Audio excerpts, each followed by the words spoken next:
Hi everybody to Never Speechless. We're on week 2, pillar 4. Because it's a Thursday, we're looking at body language, and today we're looking at baton gestures. Baton gestures. Now, gestures are how we use our hand. It's not related to our face, how we use our smiles, our eyes. We're looking at how we use our hands. And in this particular week, we're going to be looking at baton gestures. Now, when you want to make an important point, and there's various ways you can do that. You might want to do something like that or like this.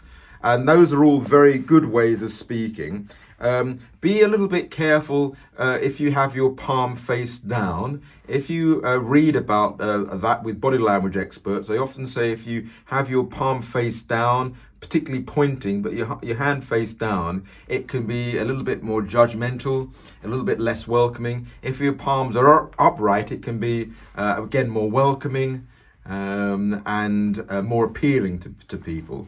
But be careful when you want to use any of those things, because you might want to begin by sharing an anecdotal story, trying to gain empathy with the audience and using your palms welcoming like that. But then you might want to make a serious point and put your palms down or even point to make that serious point. So you do need to think about whether you want to mix this up or not.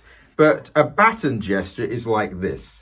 And certainly in England, it's evolved. If you have a look at great speakers of the past, they would often have a pointed finger. Now, we can see the evolution of how this has kind of died out, particularly in British politics, whereby in the past, as I say, people like Margaret Thatcher and other people in politics would raise their finger and say, you need to look at this. And there's still a place for this. But people think sometimes that if you raise your finger like that, it might come across as a little bit too intense or judgmental or aggressive. But there's still a case for this if you want to make a really insightful, very powerful point.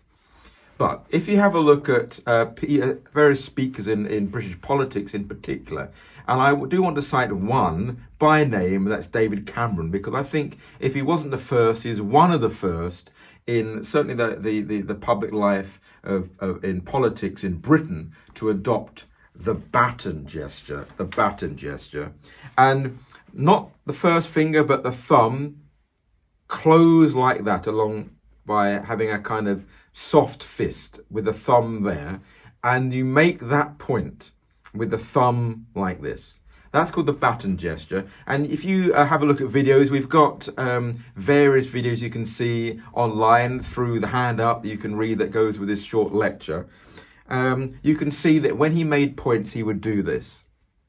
And you can see that by making a gesture like that, it's stronger and more impactful than making a gesture like this or like this, but it's less aggressive than making a gesture like that. So it's kind of like a compromise. It's not quite pulling out a finger, almost like pulling out your revolver to shoot somebody, because that's how it kind of is symbolized with that finger point, that you're kind of, why are you looking at me? Why are you pointing your finger at me? So it's less aggressive than that, but it's still, I'm making a serious point. Listen to what I have to say with the thumb and the gently clenched fist. Not tight, but gentle with the thumb.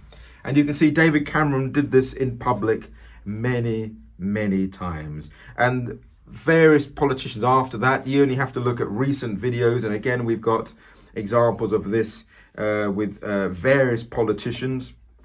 David Cameron, the politician that followed like Boris Johnson, did this baton gesture. Now, how do you do that? Well, you need to align it with your context.